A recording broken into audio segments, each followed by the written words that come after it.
તમે એમ કહો કે કરપ્શન નથી કરતા, 12 મહિના જેલમાં રહ્યા, રાજીનામું ન દઈ દેવું પડે. આજે દિલ્હી ઘણી વખત હવે સાંભળો તમારી વાત પછી. નહીં, તમારા પૂરા થયા પ્રશ્ન નથી થયા. નથી થયા. ધણી વગરનું કામ રાખ્યું તમે. દિલ્હી આપણું રાજધાની એને ધણી વગરનું કરી નાખ્યું તમે. બોલો એ વાત. હવે તમારું નામ ખાલી બોલી દો. મારું નામ ભરત, મારું નામ ભરત, મારું નામ ભરત, મારું નામ ભરત. એ ભાઈ મારી સાંભળો. ભાઈ કોઈ સાંભળો. એ ભાઈ સાંભળો. પણ મારી વાત સાંભળો, તમને ત્રણ જવાબ આપી દઉં છું. તો મિત્રો, ટ્રમ્પના પત્ની આવ્યા હતા, ભાઈ નરેન્દ્રભાઈ લઈને આવ્યા હતા.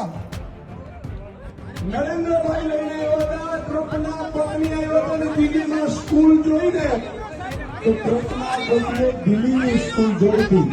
આ આપણી કામની રાજનીતિ છે. અને એટલું નહીં, એ કહેતા હતા કે 100 કરોડની દારૂની આ હેરાફેરી કરી.